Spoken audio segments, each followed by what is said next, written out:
I'm chasing shadows in the night. Words echo silent where I hide. Every mirror shows a stranger's eyes, searching for the part of me that's mine. But the sky ignites a spark inside, burning down to wait. In the ashes of my fight, truth is born again. I won't rise up like a phoenix from the flame. Find my voice and call out your name.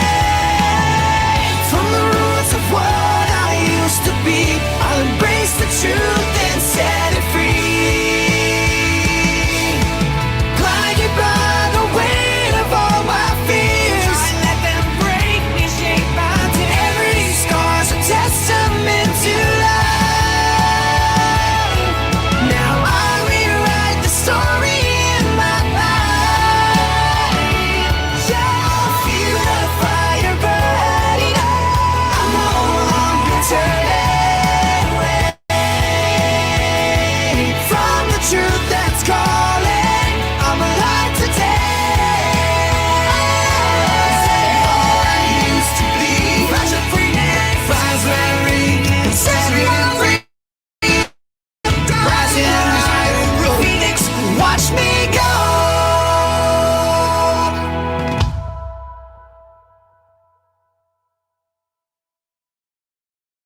Brian is innocent. Brian has been essentially convicted in the media. He has a right to have this information withheld, brought out in public, so that people can see it's not this neat little package. So people can start to wonder if Brian's innocent. Your Honor, Brian is innocent. So if I talk about things that are in the affidavit, and if I talk about things that we're seeking that the state wants to hide, I think that's fair game for the public to hear.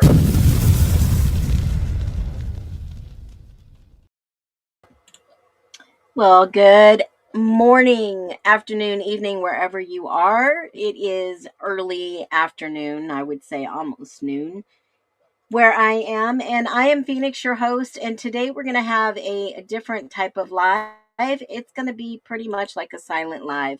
I am going to show you continuous pictures of the IDAHO4. This is batch 4 from ISP that was released, that was public and is still public out there on the internet, but I just happened to be able to download those while standing in a busy, crowded line, and thank God for enough storage, or else I wouldn't have them. But let me just tell you, here at Phoenix Talks, we rise above assumptions and we think with open minds. Every question matters, every angle is welcome, and if this is you that I just described, welcome home. And if you are scrolling and trolling, just keep scrolling on. There's no use for that. Now, I want to definitely say that I hope that many of you are nice and warm out there in the chilly weathers. I know quite a bit of you are East Coast, Central, and a little bit of sprinkled in West Coasters. But let me just tell you, yesterday I did a live, and boy, have I got a lot of backlash for it. And I knew I would. It's okay. It was a statement. Someone commented on my video that Ethan did it.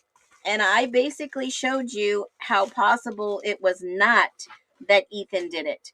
Although it may look like perhaps Ethan could have done it, there is no possible way that that was a plausible theory. And I definitely spelled it all out for you with the evidence, the science, and the documents that we are looking at. And now I'm going to put the expert documents up on the Justice for All website while I'm talking to you, so that you guys will have access to those if I go over them, because a lot of people were saying, well, we don't know what documents that you are using, and it would be nice to be able to see them. And I so agree. So I am doing that as I speak. But let me just say this. Well, we start watching this scrolling video of the redacted photos. There is a lot of graphical ones. And remember the order. A picture is taken, and then markers are laid down Forensics comes in and does immunoblack if suspected blood or presumptive blood, and then they will verify the crime scene, and then they will remove bodies. Now, in this instance, there are absolutely no, and I'll repeat, no bodies in my photos. Okay? No bodies in my photos. And if you have questions, I'm going to put your guys' comments up on the stream. Good afternoon, everybody. Welcome in. And if you have questions, I want you to put those on the chat. And if you come across something that you're not sure about, just go ahead and make a comment, and I will go ahead and stop the scroll. And I think we started with we stopped last night with Kaylee's room. And this will make it a lot easier for everyone to see the pictures. Now, I could do it big screen and make these a little bit bigger so people can get better pictures. Somebody asked me if they could take screenshots. I don't care.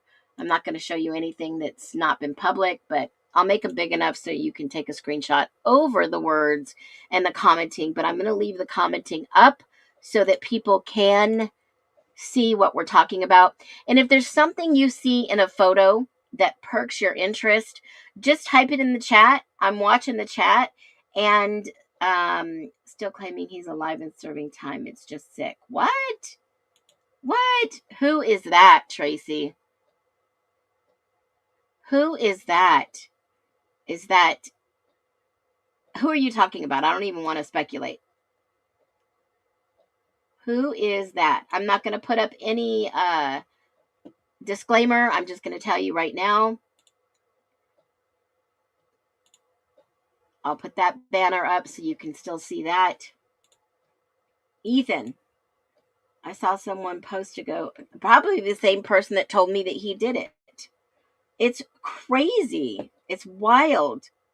Okay, now somebody did bring to my attention something that I found very interesting. And I will say that even though his blood was on the banister and his blood was never diluted, I find it very interesting that somebody would say that because of this fact. Well, it's not even a fact. Someone told me, so it would be a rumor, but I don't even want to go down that. But it was alleged that there was a disagreement between Ethan and Xana went home, and there might have been somebody else there. But here is my theory on this whole Idaho 4. And I think it's pretty clear that hazing was an issue in that campus. I think it was very clear there was a lot of sororities and fraternities that were on suspension for many years. And if this truly happened another night, like on a Friday night, then it would make a little bit more sense that there was a party and a fight broke out, because all these pictures look like they were partying in every single room of that house. Now, if there was a party and people were getting high and frisky and maybe something was going on in a room, then yeah, that would make sense. It would make sense if somebody was caught in bed with someone else. Total sense. And someone flipped out. It would make sense. But we don't know because we still haven't gotten the full story. And then WSU and the police covered it up because they couldn't have a scandal on their hands, like a twisted triangle love affair or a crime of passion, murder in, and it's possible. It is very possible that's what happened. And someone came in and said, call 911.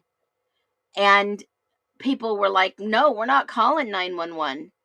We got to figure out what we need to do. And that's the end of the story. So let's get into it. Again, if you have a comment on any of the photos that I'm scrolling and looking through, remember, some of these I've not looked through. You're going to come up on some that have been heavily diluted and with amino black to go ahead and see exactly what happened. So just keep that in mind. For all of you that are here, we are looking at the IDAHO4 case. This is part 3 photo dump. These are photos that I've not gone over yet. And we're going to just keep scrolling. If you see something you want, let me know. We're at 826 of 2790. I don't know how far we're going to get, but I'm going to stay live until we go through them. If you have any questions, drop them below. Dang, I'm late and missed what is being thought today. Well, we're just going through the photos. If anything sparks your mind, drop it below.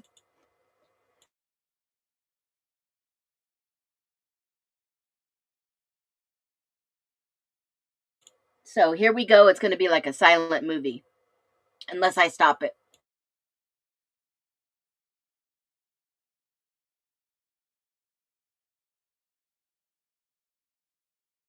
Obviously, Murphy was let out of the cage. Dylan did say on statement that she let Murphy out before everyone came home.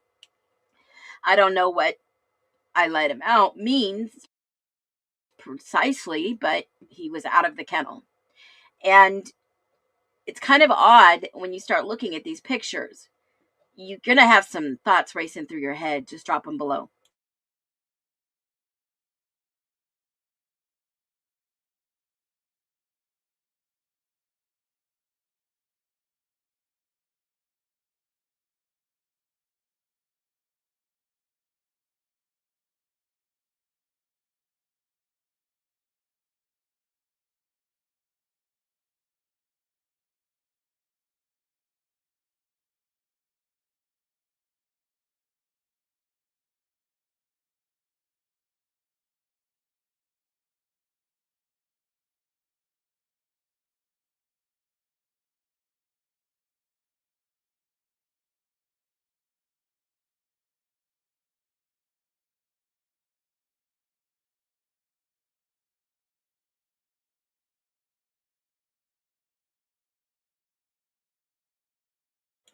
Now, I just came across this picture. I've enlarged it. Yeah, that cage was very clean. I enlarged it and it looks like there's stuff on the door back here. It could be just wood grain. It could be nothing. So I just wanted to let you know if I stop it, screenshot it, and zoom in so you know what I'm doing.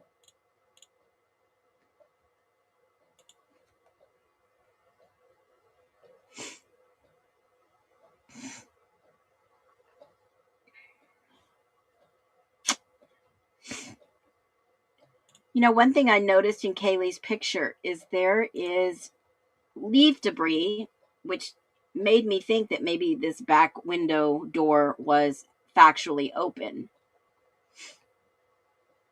There's leaves all over her bed. If the wind was blowing at all, this window was left open. This door, sliding door, was left open. And there are leaves. And the only person that said that let Murphy out was Dylan. And if Murphy let Dylan out on the back balcony, then is it a possibility this door was left open because you see the curtain stuck inside the door? Which I've always said, I think the curtain was there, the door was shut, it was unlocked. And that's maybe how someone did get in. Now, remember also, Kaylee's room is right above Xana and Ethan's. Kaylee's room is right above Xana and Ethan's. So Kaylee would have heard everything going on because we're going to come up real quick to Xana's bedroom and there is going to look like a struggle took place. You would be able to hear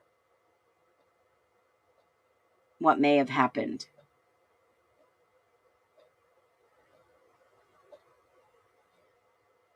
Again, that is in the little landing on the 3rd floor.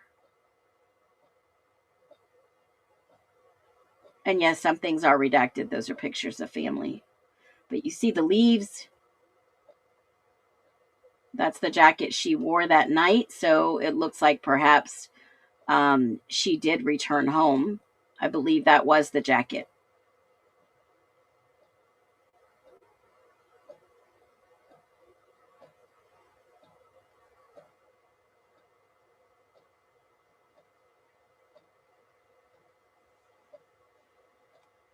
And it's very interesting and telling. You can see 1119 in that picture right there in the bedroom. there is a direct reflection, and that is the front door of 1119. I don't know if y'all could see that. Oh, yes, I'm sorry. Yes, Kaylee's room is above the kitchen. Sorry, I keep thinking it's right above. It's off to the side.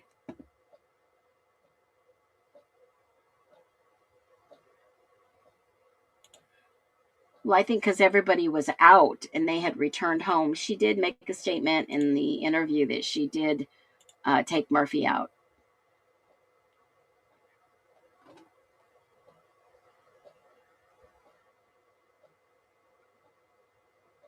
Again, maybe those aren't leaves on her bed. It looks like maybe the pillow. Look at the fringe on the pillow. And that kind of looks like maybe the comforter matches. Yep, they're not leaves. It's the actual comforter. Now, I haven't looked at a lot of these, so just bear with me. Those are leaves on the floor. I think that was the debris that was talked about in the evidence. Again, there's a laptop there not taken.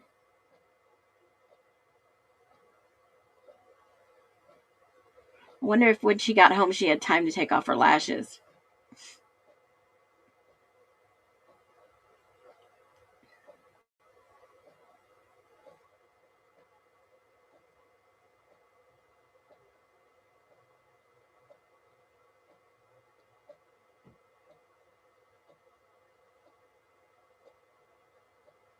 Looks like a bag from Ulta.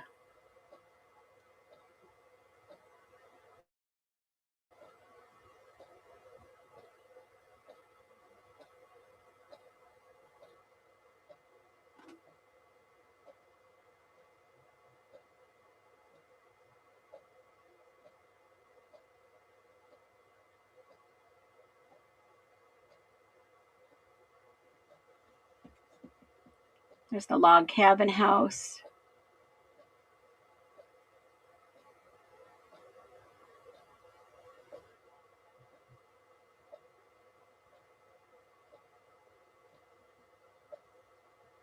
See the 1127 from her balcony.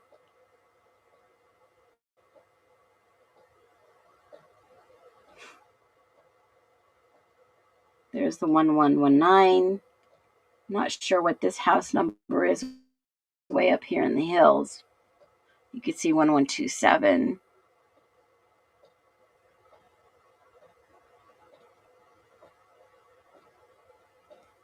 I'm going to make this a little smaller.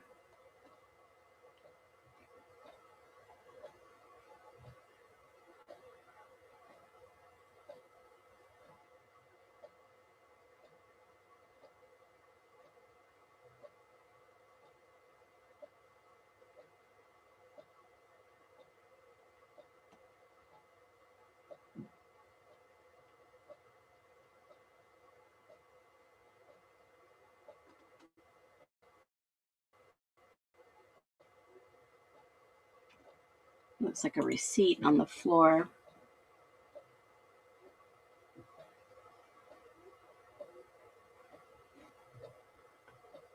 Hey, welcome in. Thanks for joining, everyone.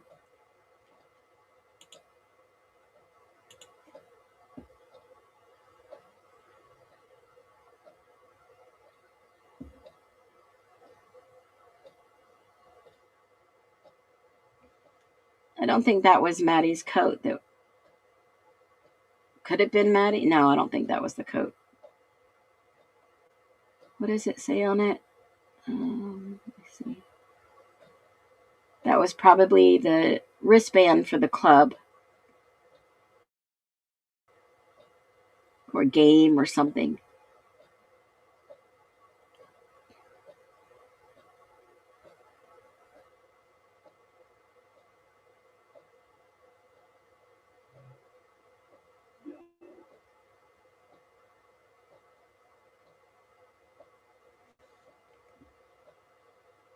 Why do I see footprints stepping right off that balcony? Does everybody see that? I'm going to blow it up. There is a footprint right there by the balcony. And it looks like it's coming towards the door. Let me spin it around Do you guys see that footprint right there?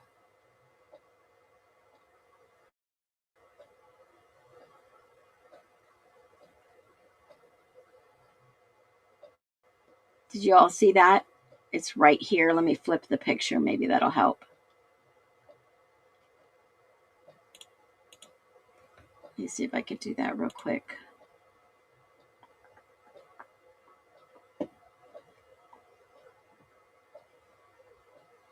Where is my... Here it is.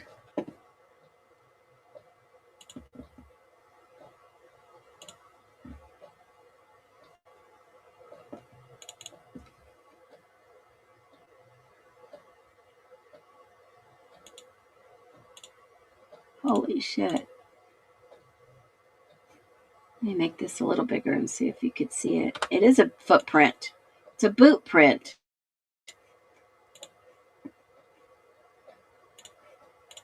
All right, here we go. It's a boot print, guys. I have flipped it upside down. Mind you, you're about to see it. I flipped it upside down and it looks like it's a boot print going towards the door.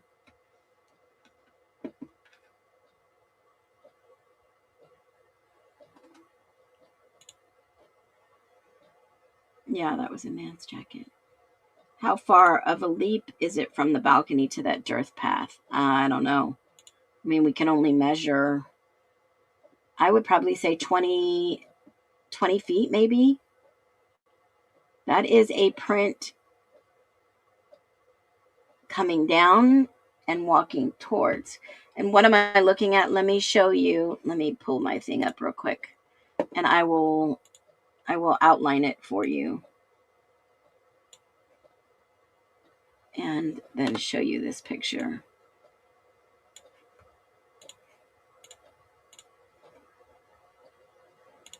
This is what I'm looking at.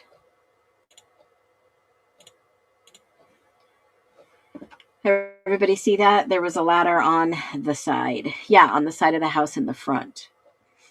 But it does look like that is a boot print coming towards the door.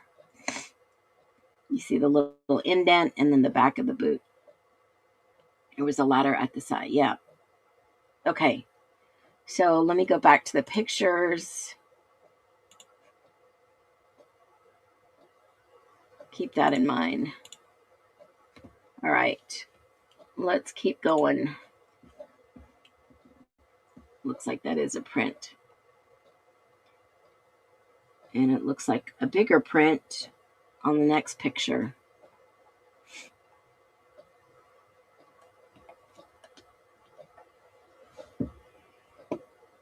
That is so weird. It does look like a print, but how would the ledge be intact? Maybe somebody was standing out there. Let me look at the other balcony pictures in this. I wonder how many we got. Was the ledge cleaned off? Oh, here the ledge is cleaned off. What the heck? I wonder when these pictures were taken. This ledge is not cleaned off. The ledge on this side is cleaned off. Or it melted. But it does look like someone was standing there. The right side of the ledge is no snow. The left side where this boot is, but then it looks like there's a bunch of them in dog tracks on here, guys. Somebody let Murphy out, and I bet the door was unlocked. Look at all those little feet print. Those are Murphy's paws. Look. Right in the snow, in the ice. With someone's boot prints.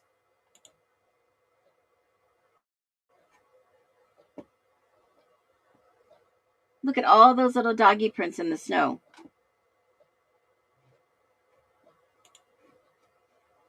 All those doggy prints. Look.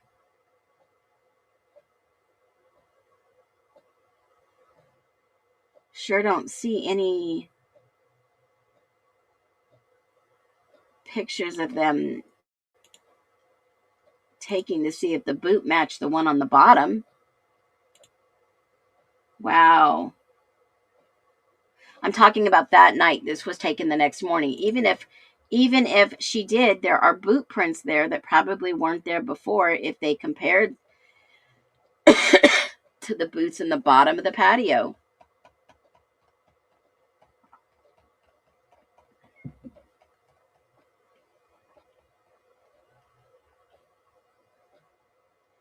All right, so that looks. Let's go to the next ones.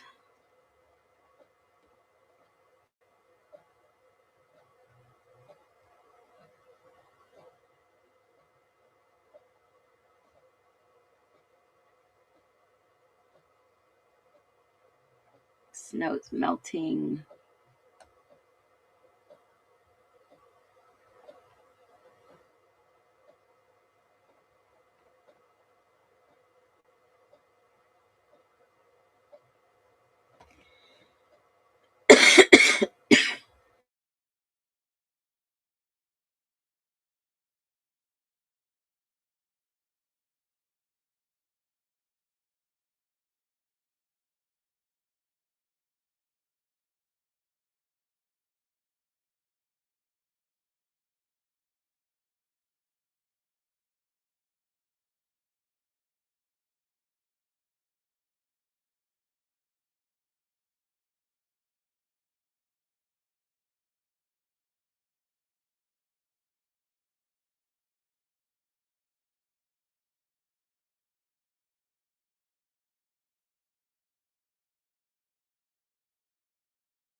So whoever went up the stairs did probably carry the debris, which we see in the exhibit states 3. Yes, there is no sound today.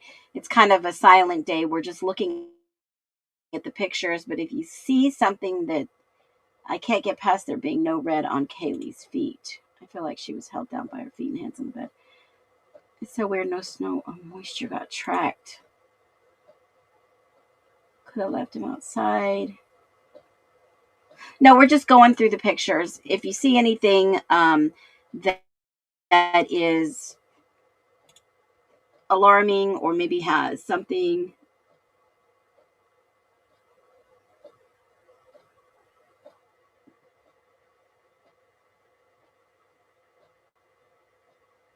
you know what? Now that you bring that up, I'm going to get back to the pictures, but I did see something late last night that caught my interest. And let me just grab that real quick and I'll bring it up. We'll watch that video. Hold on.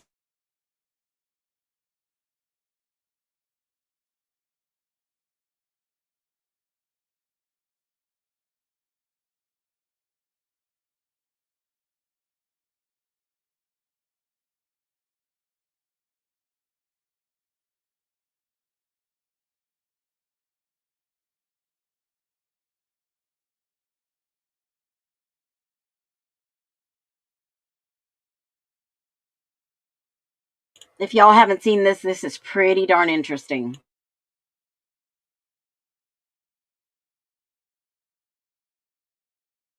Bloom talking about Brian Kohlberger and why we are back now with journalist Howard Bloom talking about Brian Kohlberger and why Howard believes now, having seen the crime scene photos and done some other investigation, that Brian Kohlberger may have had an accomplice. And more than that, that Brian Kohlberger may have been the accomplice to someone else.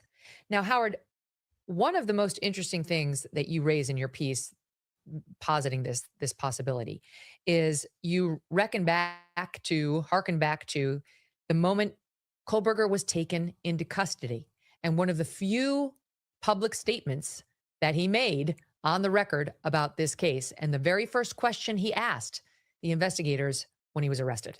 Yes, on the night of Kohlberger's arrest in his parents' house in Pennsylvania, he's put up in zip ties. His parents and one of his sisters are put in zip ties by the police. He's taken out to a state trooper's car. He's put in the back seat. And the first thing he says to the state trooper is, "Was anyone else arrested?" And at the time, no one really paid too much attention to this. We thought he was being the dutiful son concerned about his parents or his sister. But now, in retrospect, when you look at all the other aspects of the case, when you look at what occurred that night, whether one man could have done it, this question, has a more ominous echo. Was anyone else arrested? It raises the possibility that someone else is out there right now. And we go to the... It really is an odd question when you think about it. If Kohlberger, we know he committed the crime, but let's assume if he had done it totally by himself with no accomplice, why would that be the first question you asked investigators? It certainly is a troubling one. And there's more evidence that makes this question even eerier. On the knife sheath, which we know has Kohlberger's DNA on it, a little bit of touch DNA on the button snap. That was the cornerstone of the state's case against him. But there now is, according to the documents that have been released, there's unknown Y DNA on it, a speck of that. Y DNA is male DNA. They say in the documents that they ran it against Kohlberger, they ran it against other males who had been in the house and been suspects, and they could not identify it. What they didn't... Wait, on the knife sheath? Yes, on the knife sheath, this bit of DNA. What they didn't do is compare this little speck. Maybe it's too small. I don't know why they didn't do this, but they didn't compare it to the blood samples they had found previously, which they never investigated, on the handrail and on a glove outside. Sometimes you don't ask questions because you don't want to know the answers. When I was, talking to people in law enforcement about this theory, many people didn't want to talk, but one person who's very knowledgeable about the case wound up telling me, said, "Look, this case is all wrapped up. We wanted it to go away, and now it's going away, and we're not going to poke into it anymore. But there's a lot of things that we don't know and will never know." The question is, do the Idaho state taxpayers, do the public, do the families want to leave those questions hanging out there? Right. I mean, if it's true, there's another vicious serial killer roaming free. So it seems worth a question or two. We have now come to understand, per People magazine, that the defense had hired a forensic criminologist named Dr. Brent Tarvey, who was going to testify for the defense if this case had gone to trial. And this guy, now obviously he's hired by the Right. defense to try to get Brian Kohlberger off the hook. So we take it with a serious grain of salt, but he is raising in this draft testimony that People got its hands on some similar questions. And here are a few of them as outlined by the magazine. They say that he argued that one killer could not have contained, for example, both Ethan Chapin and his girlfriend, Xana Kernodle, or render the two different types of lethal force used on Kaylee Gonsalves. Because we know the killer killed Kaylee and Madison first, we believe, on the third floor. And Kaylee fought for her life. And Kaylee had a broken nose and many injuries about the face, which we were told were defensive wounds, as she definitely tried to fight him. And it was Kaylee's injuries that led the authorities at the presser after the plea to say, we believed he used a weapon other than a knife. And people were like, what? He said, like, there's two weapons. That was the first we heard. And then he kind of hedged a little, saying, well, can't say for sure the butt of the knife, but it seemed to be some sort of blunt forced object to beat Kaylee. Forgive me, these are disturbing details, Howard. I mean, these are questions that are raised and that they didn't follow up on. And then I find that, from the moment they tore down the murder house, they wanted this case just to disappear. So many people involved in the case have just wanted to move on. The original police chief couldn't wait to quit his job and move on. The original judge couldn't wait to retire. They tear down, again, the murder house, as I said, and then they're able, just over a course of a single weekend, after 3 years nearly of legal wrangling, to just settle things without demanding an allocution, without trying to say, we want the answers. They say, well, Kohlberger would never tell us the truth. Well, either he will tell you where the murder weapon is, or he won't. It's pretty cut and dry to ask that question and get a clear answer. He will be able to tell you Right. how he knew the young women involved, or he didn't. Why they did this, I don't understand. They had cards to play and they refused to play them. I want to go back to this guy, Dr. Brent Tarvey, because he's raising other good questions along the lines of yours. I mentioned, so we're looking at the injuries on Kaylee, who we now know because they've released the number of stab wounds each victim received. Kaylee received 38. Xana, poor Xana, she was the one who was awake, received more than 67 stab wounds. Madison Mogan, 28. And Ethan Chapin, 17. And he was asking questions about how could Ethan have been killed with Xana. Like he said, it is not reasonable to think that Ethan would have remained in his bed. And 17. And he was Xana. She was the one who was awake. Received more than 67 stab wounds. He was asking questions about how could Ethan have been killed with Xana. Like he said, it is not reasonable to think that Ethan would have remained in his bed after waking up or being awake while Xana was being attacked in front of him. This evidence and context begin to suggest the existence of a second attacker. Ethan and Xana appear to have been attacked at the same time, so it's inconsistent with the state's theory that these crimes were committed solely by one individual. But Howard, isn't it possible that Brian Kohlberger could have attacked Ethan first, killed him, and then killed Xana? Because you would think he would take out the man before, going after the woman. It's possible, but the way it's been reconstructed now and the way I understand the events is that Xana was literally going up the stairs because she heard the commotion in the third floor bedroom, and then she was going down, and Kohlberger chased her, and then he dealt with Ethan, and then she was killed. That's the way it's been explained to me. But also, Ethan is 6'4". He was a big guy. He was a basketball star in high school, an athlete. It's sort of hard to believe. Also, the house was dark. There are two different floors. There's a long staircase. It takes time to move around. How all this could happen, and by one person, I just don't see it. Could have been wearing a headlamp. I don't know. He wasn't seen with a witness who saw him. The roommate Dylan, who saw him, did not say he had a headlamp on. She said she had some device, like maybe a vacuum cleaner. She said at one point. But let's go back to these two surviving witnesses. They're victims too. They went. This is horrible for them, and yet at the same time, there's a lot we don't know, a lot we don't understand that raises troubling questions, and it's exacerbated by the fact that when we read the interviews, they keep on changing their story. There's no coherent, consistent storyline through all their interviews with the authorities, and. Well, one of the questions is where are the bloody footprints? I guess there were not a ton of bloody footprints all over these pictures or the murder scene, Howard. And the question is, who cleaned them up? Or like, let's say Brian Kohlberger was wearing head to toe covering, including booties. well, those booties would have made footprints. They wouldn't have had treads on them, but they would have made bloody footprints. And if he took off the booties immediately after the murders, he would have had to step through blood. There was so much blood. So either way, there should be bloody footprints. And this is, again, at the scene in general. It's a very important question. There's this 8-hour gap between the Kohlberger or the assassin being spotted by Dylan Mortensen, and then they're calling the police. The house during that period looks very much as if it were cleaned up. The blood, the footprints, is not there. If you look at the picture of the knife sheath on the bed, it looks like it's been arranged. Did the police do that, or was it done by someone else? These are questions that I think should be answered, and I think the defense could have raised this issue of an accomplice, but again, they settled. Why did Kohlberger settle so quickly? What was he trying to protect? Did he have enough of a relationship with someone that he would want to protect them? Well, they'd know if he had a relationship with somebody. That would be all over his phone. There'd be eyewitnesses to that. We'd know if he were dating somebody or communicating with someone. We do know he was sort of dating with someone. He did have I spoke with her, someone involved a foreign student involved in the program at WSU in the criminal justice program.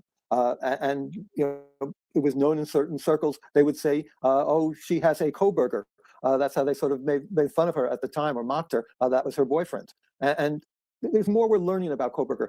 The question is, he cleaned his phone. I think one theory would be that he wants to have the last laugh. Why did he settle? He knew he was doomed, but this is his one secret he can hold on to that will give him strength to survive, because he knows something that we don't know. And why the prosecution did not find troubling. I mean, when you think about it, it's the thing that troubled everybody from the beginning. And we didn't know that there were 150 total stab wounds in the beginning. We just knew that 4 people were killed in a very short time. But it's down to about 9 minutes. 150 stab wounds. And it's not gunshot. It's stabbing somebody, stabbing for somebody's over the course of 9 minutes, from different room to struggles. At least 2 fought for their lives. That would have gone on. And again, the absence of some bloody evidence that we would have expected. Yeah, I mean, these really are very good questions. And then his question, was anyone else arrested? But we're never going to know, right? Unless he gives an interview to that criminologist, Dr. Catherine Rumler, from his undergrad program, right? Or he writes and a book, fesses or he talks, everything his up. sister decides to write a book, which is perhaps happening, or maybe something will come out. I don't think conspiracies can be buried forever, but we're still looking into other old conspiracies that have lingered for generations. So I'm going to poke around a bit more into it. I'm getting some leads to follow. Maybe they're dead ends, but I think it's important to raise these hypotheses. I mean, the search for truth is a search for greater theories, and I'm looking at new theories. Very important. Correction, Catherine Ramsland. Catherine Rumler is the general counsel, or she's high up at Goldman Sachs now, but she used to be a Jeffrey Epstein advisor, which she doesn't want us to talk about now. But you were, madam. You're all over the documents. And I saw you. I heard you myself on audio tapes advising him. So deal with that. Okay. Now there's a report out that Brian Kohlberger may be getting transferred. The prison's denying it, but there are some sources saying, trust us, it's true, from this Idaho prison where he's been sentenced, because he's been so utterly difficult, Howard. He complains regularly about the food, about his treatment from the other prisoners. They try to keep him up all night. They threaten him with sexual assault. I mean, I think it's called being a prisoner. But he's so annoying to the prison staff that they reportedly want to get rid of him and ship him off to anybody who will take him. Again, the prison on the record is denying that that's happening, but Fox News had, it was Daily Mail, an interview with a source who went on the record saying, it's true, trust me, I'd bet millions of dollars on it. Or was it Fox? Yeah, it was Fox, a guy named McDonough, who says he has solid information from a prison insider and that the move could take place in about a month. I'd put $2 million on it, he told.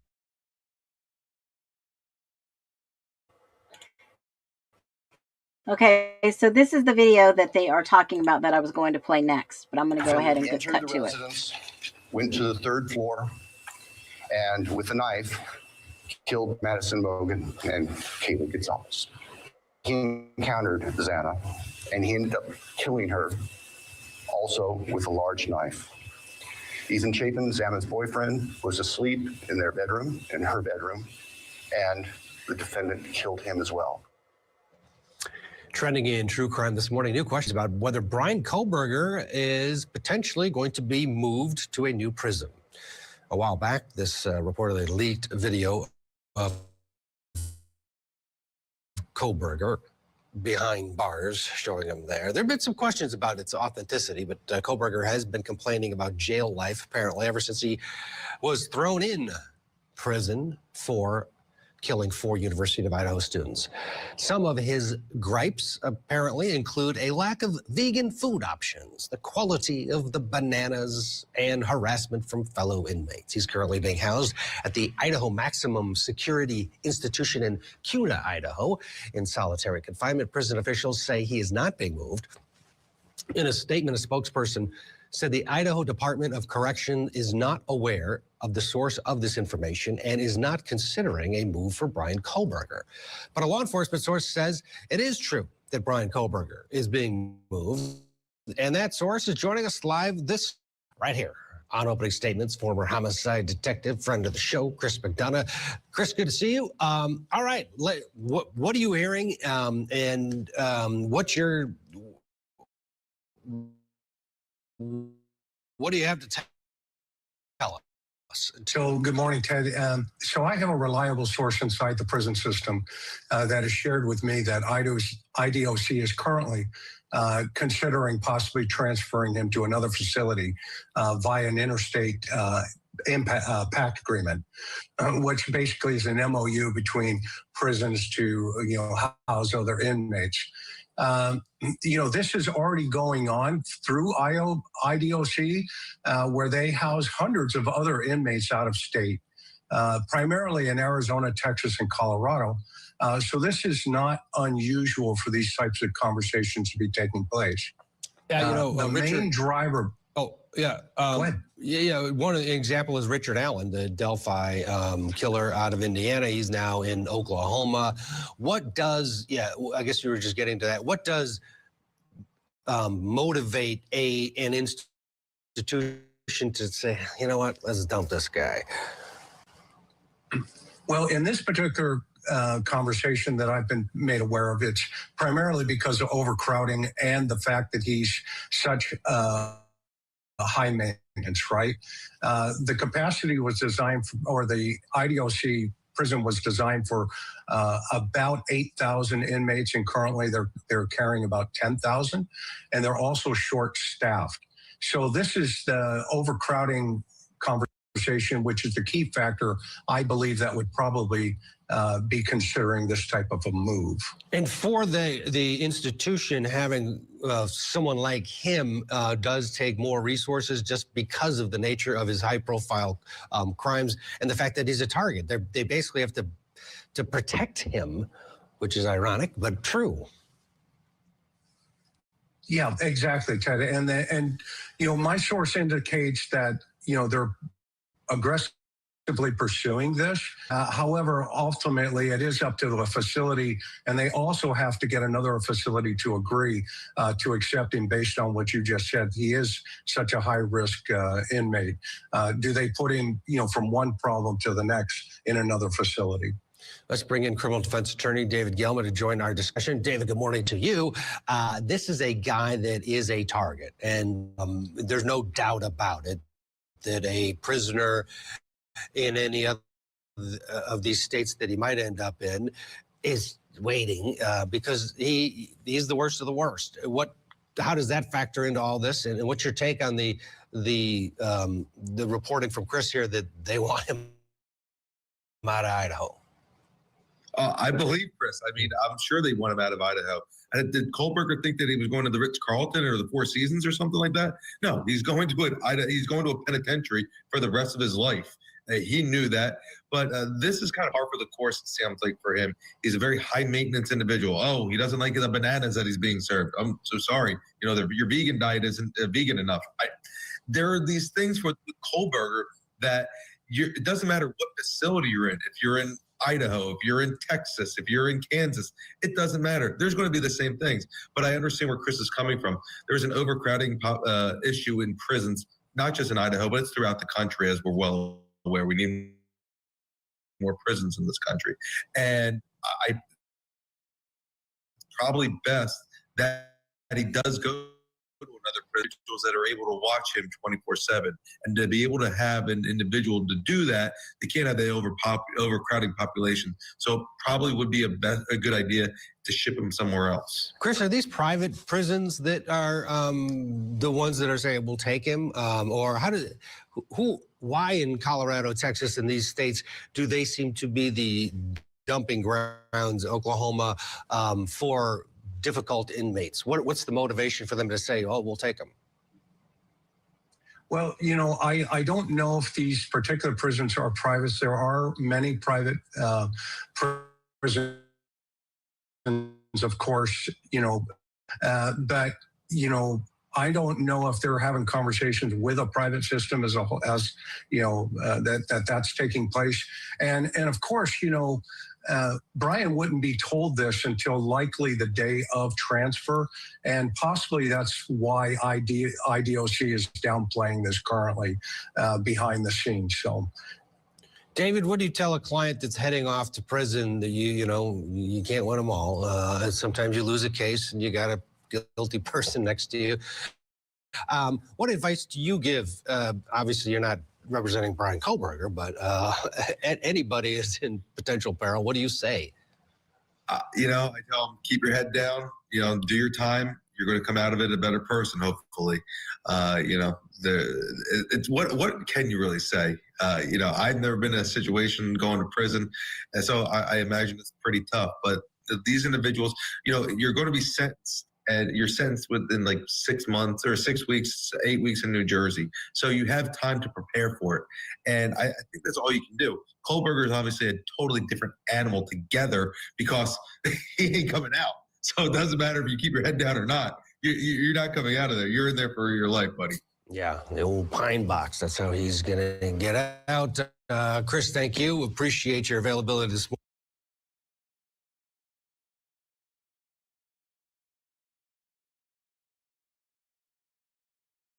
Told Fox News Digital. So what do you make of that report? Do you believe it? I certainly don't know anything about the credibility of that specific report. I do know a bit about Kohlberger's personality and character. All his time at Washington State University was time of constant complaining. That's all he did. When I spoke with the people who were close to the girlfriend or the friend, she wasn't a romantic girlfriend, she was a friend who maybe wanted to have a romance with him, but he was friendly with. It was one of constant complaining, constant bickering. That is part of his personality. Even his friends in Pennsylvania talked about that. So that would seem to fit his character. But again, I don't know anything at all about the specific being transferred. I don't know anything about that. Okay. Well, this guy McDonough is a retired homicide detective who's a source for the Daily Mail on this, and he's saying he's got it. So we'll see if he gets transferred from this prison to another. It's one of those things, Howard. Like, be careful what you wish for, because a prison that says we'll take him, we don't mind all that complaining, is probably not going to be a great one. A new year means new financial goals, like making sure your savings are secure and diversified.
Can you all hear me? Drop a 1.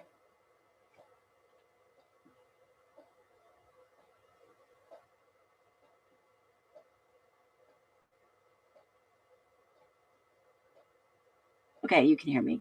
Good. Okay, so here's what I think.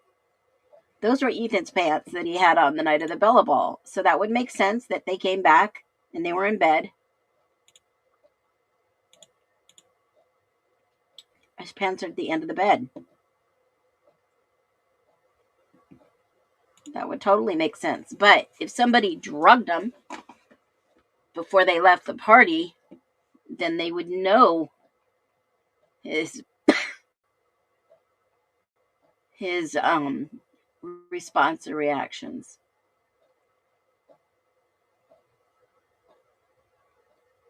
Was someone having a party when Maddie and Kaylee came home?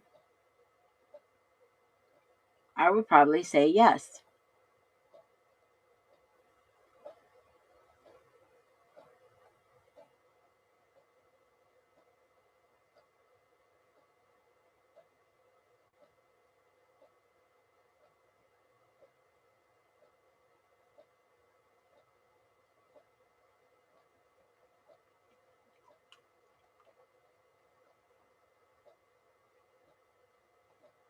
I wonder what they keep redacting on the bed.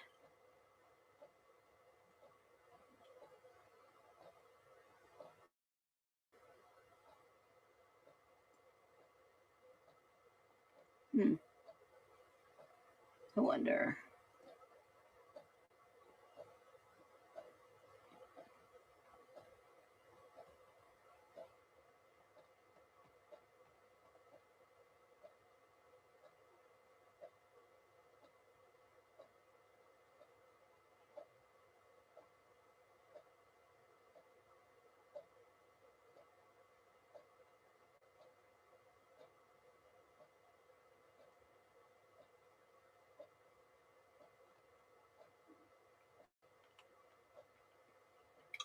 Someone kneeling down?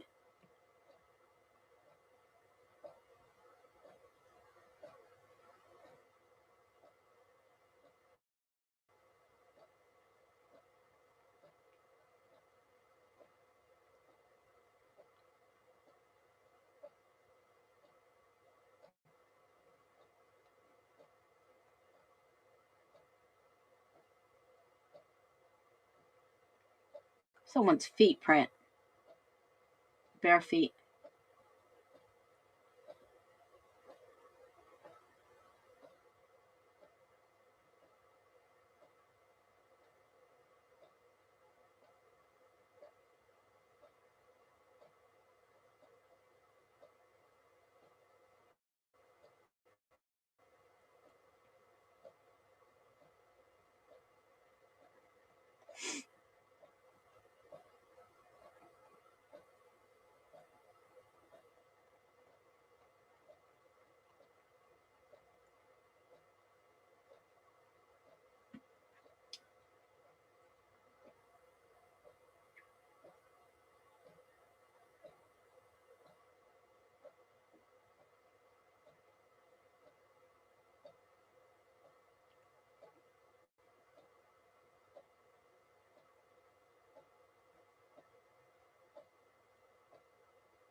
Somebody had to have cleaned up a little.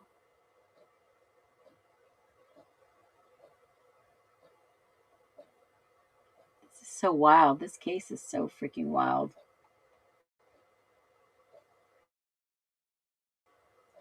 Was the door kicked in? I don't think so. I don't notice anything that would have led you to believe the door was kicked in.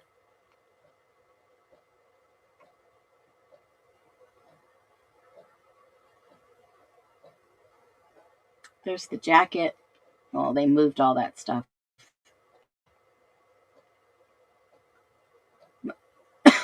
Must have threw it in the corner.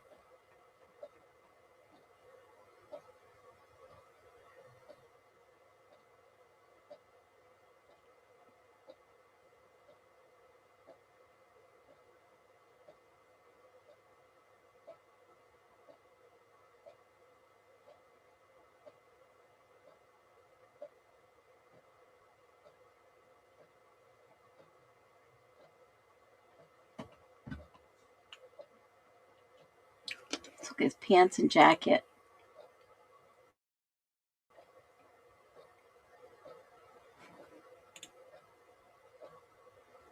It's got to be the perpetrators.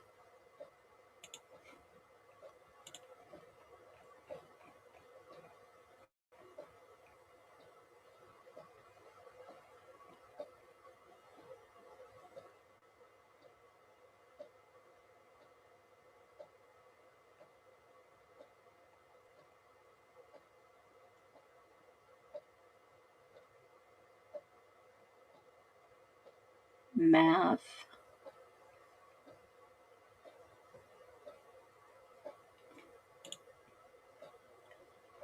So strange. So strange.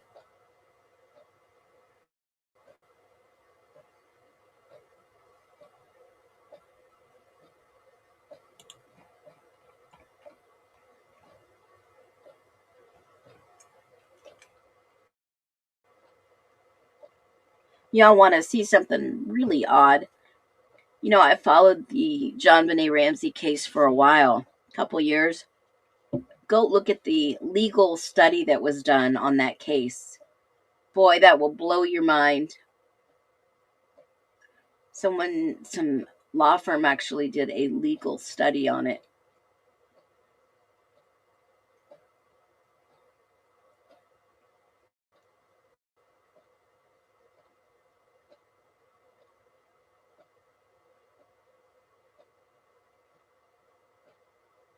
What is on this bed they keep redacting, folks?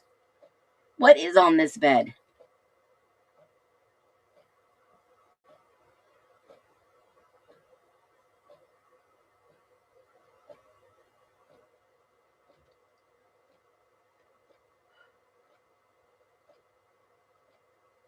What is on this bed they keep redacting? It's not a body.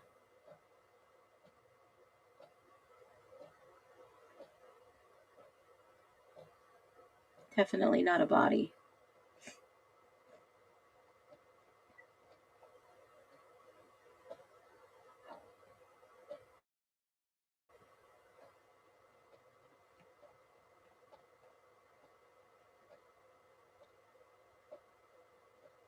That looks like when you get shot with a gun. Now, I've seen people shot before. That's not a big deal, but I'm no expert.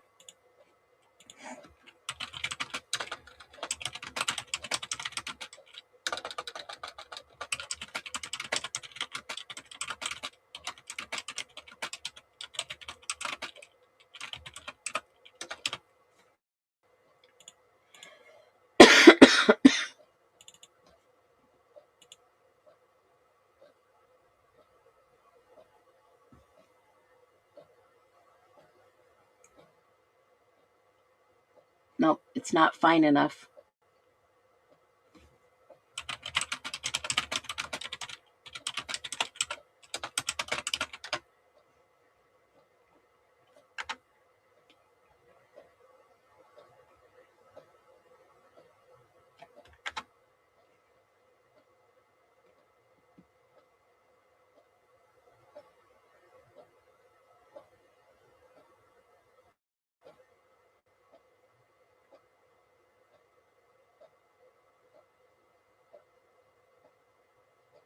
But the pattern shows, and this is a forensics book that I have, blood was either placed on the wall by a bleeding arm, a shoulder, a torso, hair, a weapon, or a person brushing past while injured. Secondary drip spatter.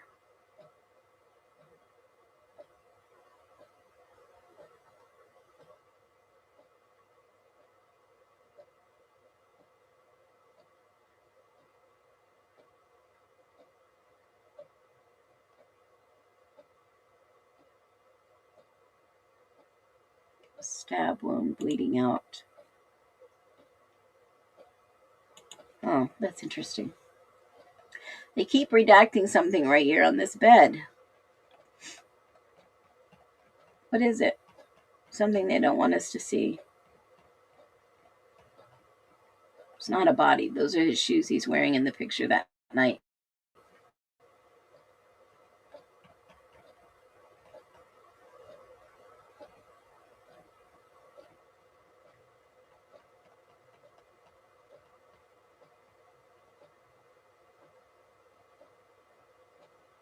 Again, they're redacting something they don't want you to see.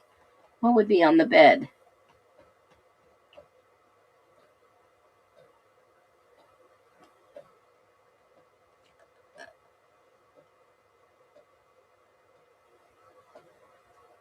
Who brought his Jeep back?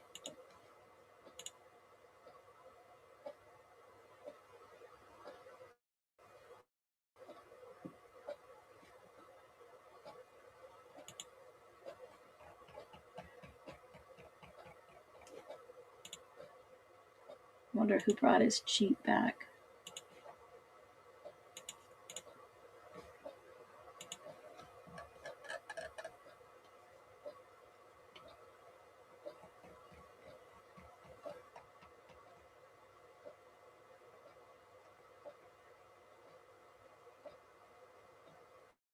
Door was open.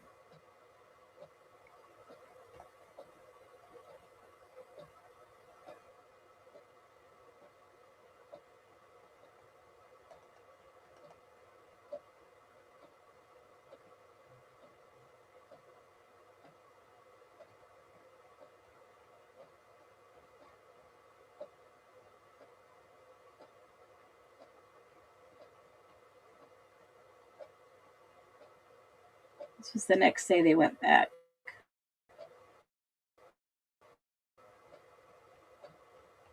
I wish they'd have the dates on these. They took them.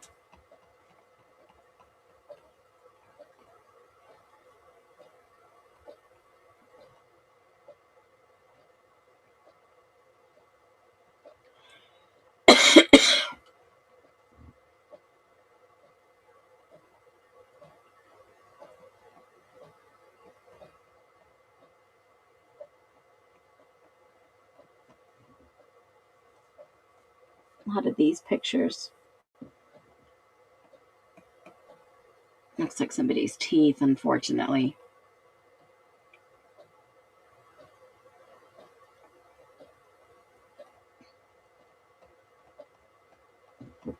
Ton of those in there. Hold on, let me see if I can get through these faster.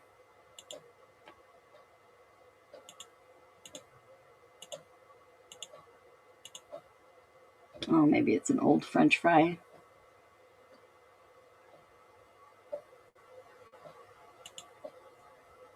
Dirt, debris.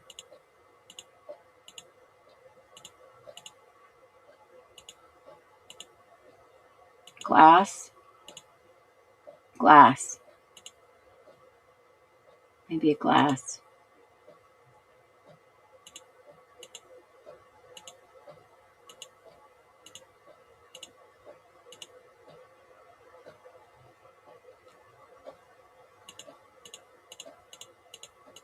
I don't know why they have so many pictures of it. It's not a partial print. Well, maybe it is. There's a handprint? No. Hair. Hair. Blonde hair. Bunch of blonde hair.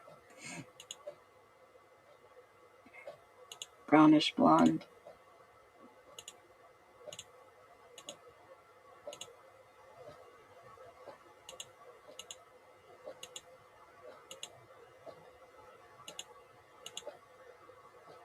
What were they measuring in this area?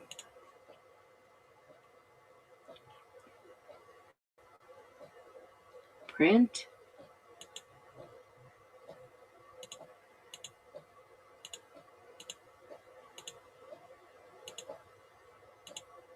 $33. I'm gonna hold on. Let me go over to the state's exhibits.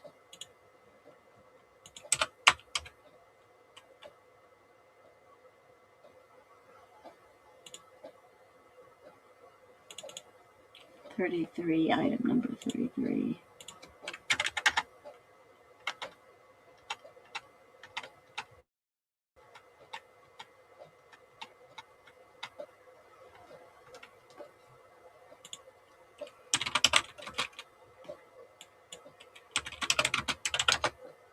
Item 33.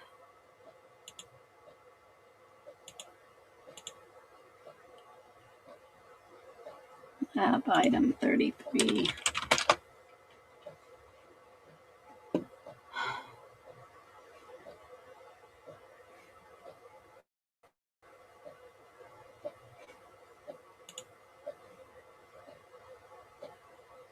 There's no way. That's not right.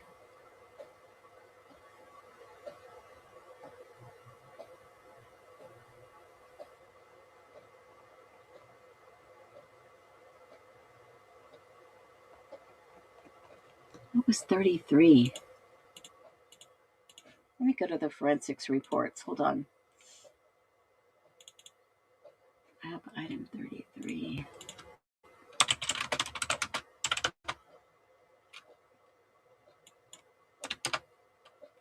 Item 33 was a blood swab.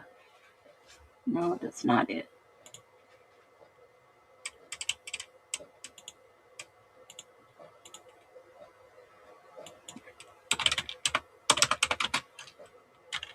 Marker 33. Let me go to the other report.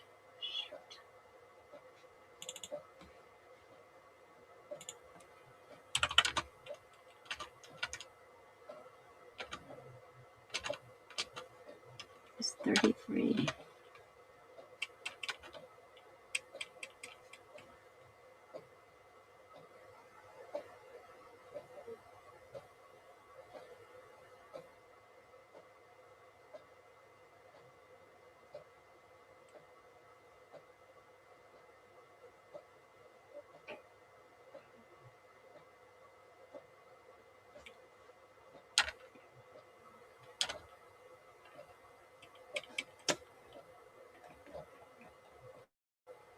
F.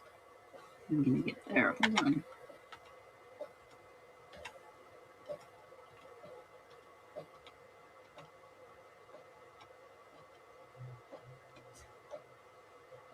They got a million pictures in here and doesn't even give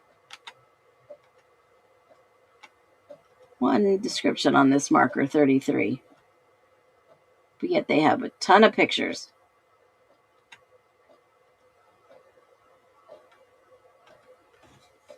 It is a stain.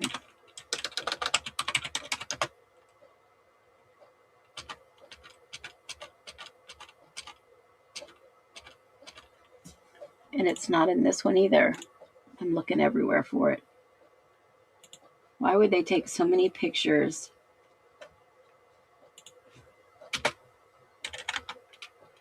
Stain 33. And not have any info on it.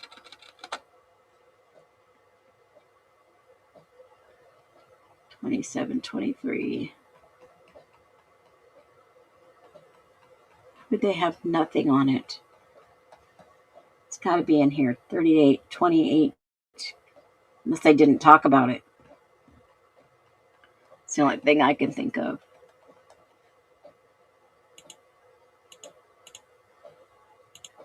Of course, most of this is redacted.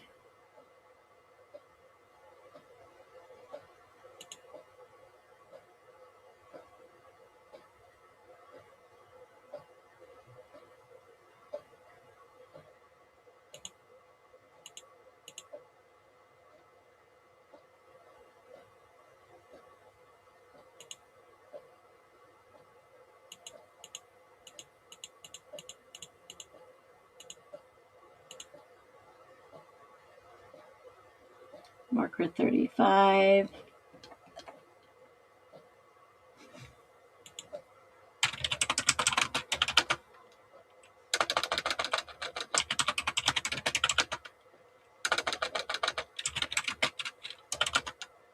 Nope, nothing.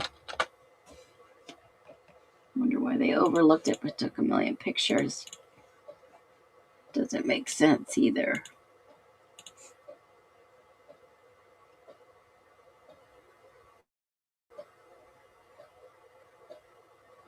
Looks like some letters. Might be. Kinda does.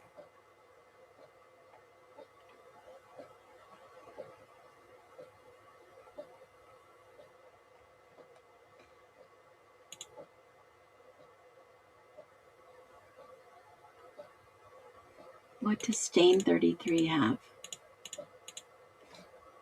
Go back to the exhibit list. Let me see if they have it labeled. Nope, they don't.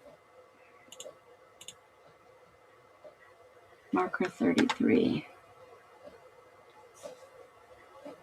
Item 73. Item 33. So it's a blood swab. It does not say, it doesn't say that's where it's coming from.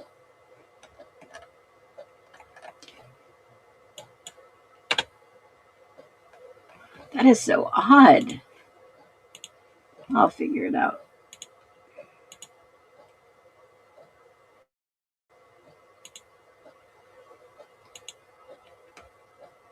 Why are they still covering up what's on the bed?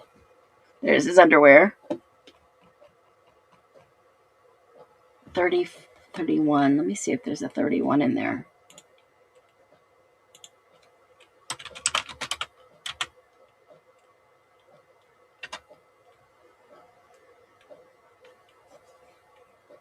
Okay, 31's in there. Swab stains top of, no, that's wall 33. That is so weird.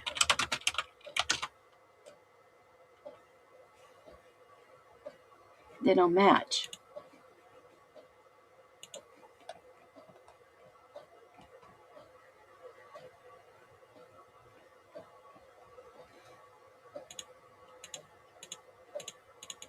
These were all cut out and taken. 37. 37. 33, 37, 36. Let me see if 36 is noted. 36. Nope. They only used the ones they wanted. Duh.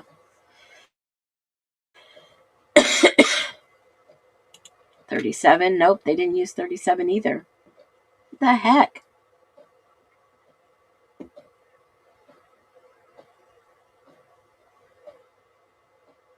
S478. S478. Hold on a minute.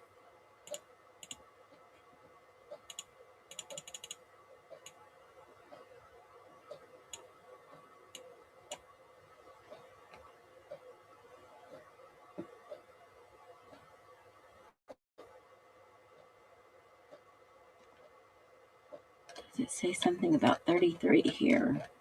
It's redacted. It's here, but they redacted it. Okay. I found it. Right here, 33 is redacted. 36, 31, they're all redacted.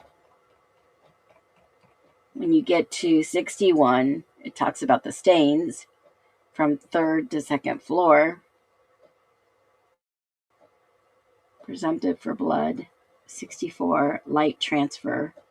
Presumptive positive. Switchback. Stains. Light colored transfers presumptive positive on something in DM's room. Base of stains to level 2. Bedroom of, maybe it's just a thing over it. It doesn't say inside there. It just says J on the wall stain.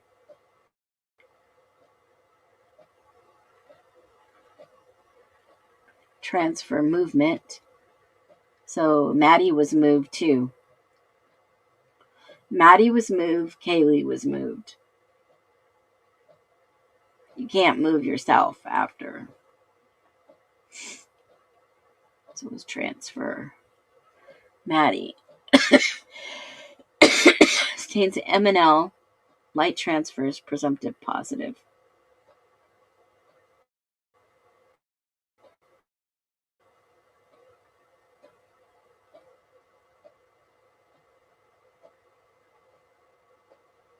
Stain F, the mysterious stain.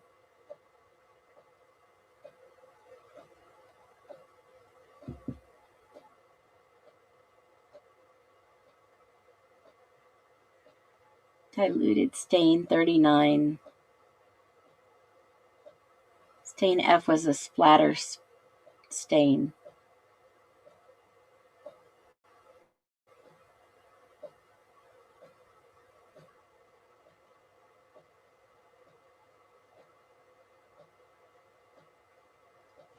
All right, so let me go back to the pictures real quick. 36. Unknown.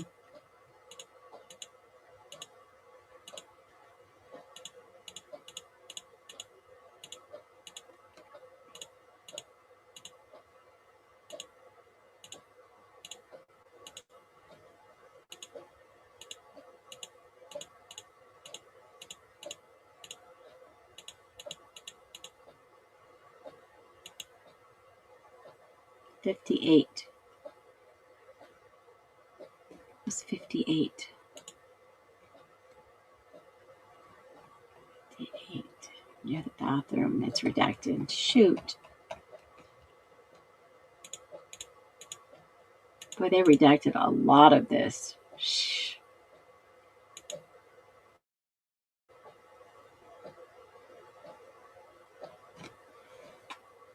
Evidence that some measures were taken to remove blood. Diluted blood shows that blood had been diluted with another liquid. Obviously, they cleaned. There it is. There's the proof. The experts agreed, even though they disagree. They agreed that it was diluted. Been diluted with another liquid, whether it be cleaning solution, Windex, water, soap, whatever. It was cleaned.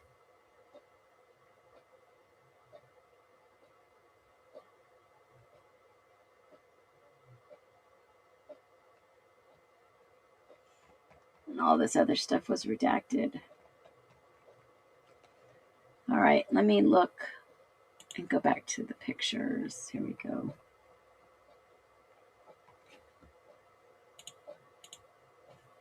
Oh, what was I reading from right here? Did you guys see it? Oh, here, let me go back here. I want to know what they keep redacting from this bed.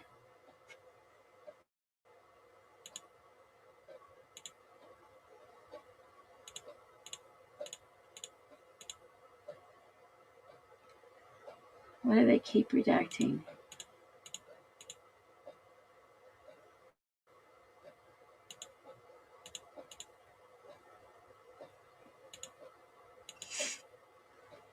Again, redacted. The bodies are gone, but they're redacting this.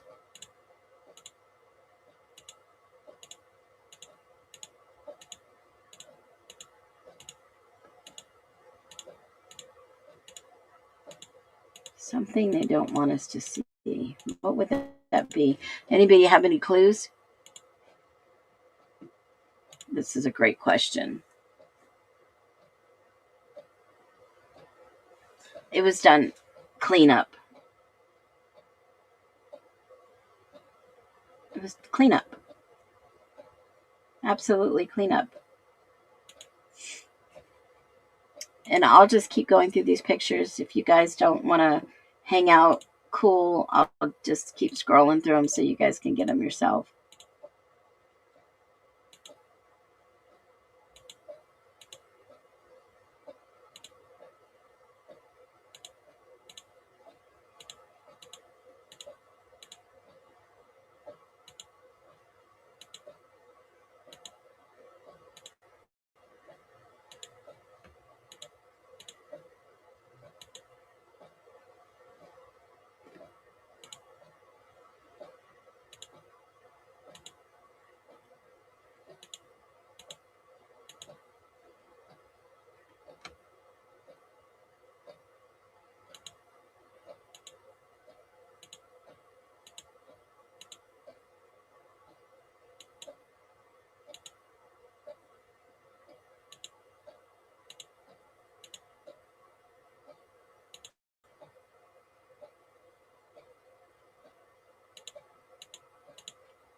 You know what just hit me after going through these?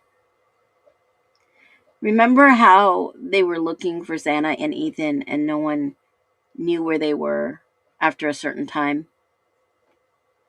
Where do you think they were? Where do you guys think they were?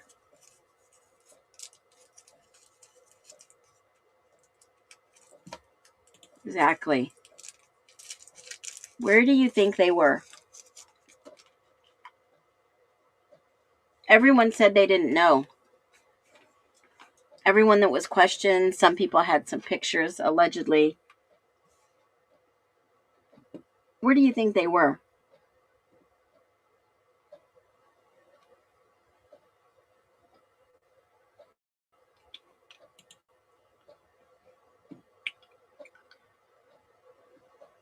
I think you might be right, Lulu Bell.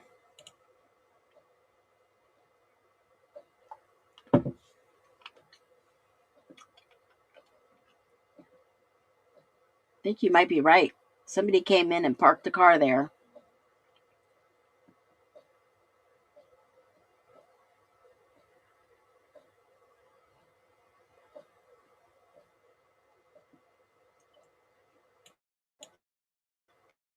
EC's apartment.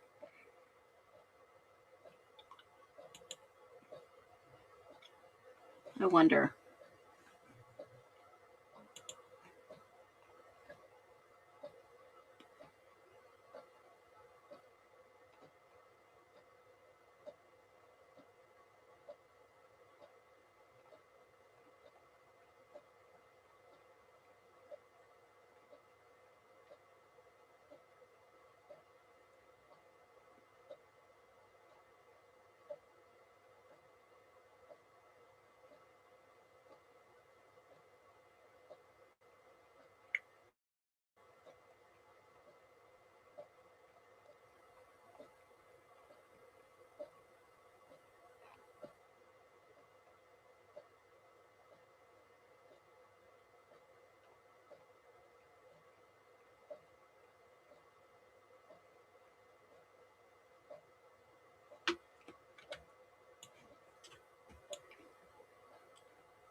I wonder.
filings that were obtained by people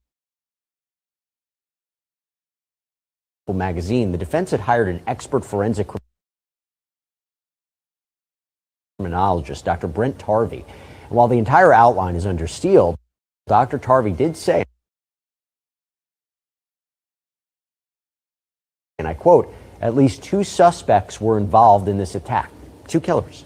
He says that claim is based on the fact that Ethan Chapin never stood up or left the bed during the attack, despite it appearing that he and Xana Kernodle were attacked at the same time. And we know that Xana had blood on her bare feet.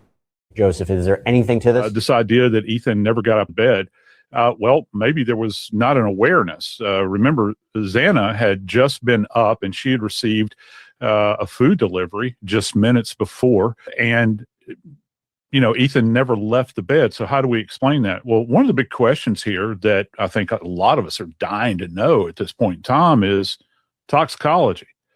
I want to know what the status was with whatever any of these victims had on board at that particular time. Had Ethan had any substance like alcohol in his system where he was like in a deep sleep? He didn't have an awareness of this. You've got these just horrific injuries that are to Xana's body. She's stabbed on multiple planes of her body, by the way, with a K-bar knife that's wide, and it is meant to kill people with.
It's stacked out.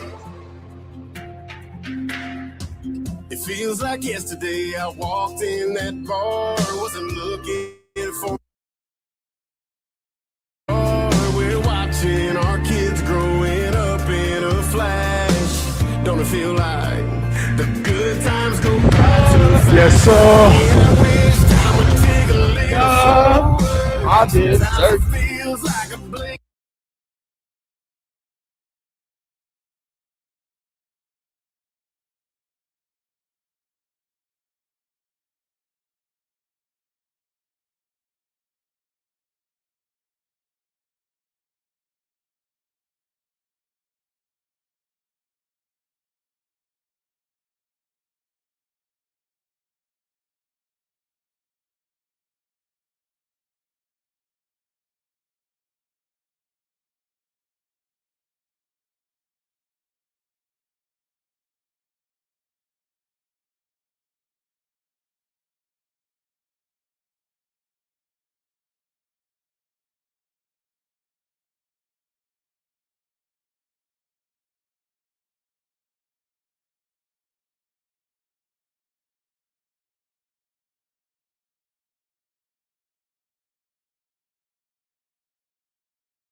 Hey, do me a favor. Give my mods a lot of love on the way out. Thanks for being patient with me, especially with my voice. Y'all have a great afternoon. I'll see you back here on Monday. Be well.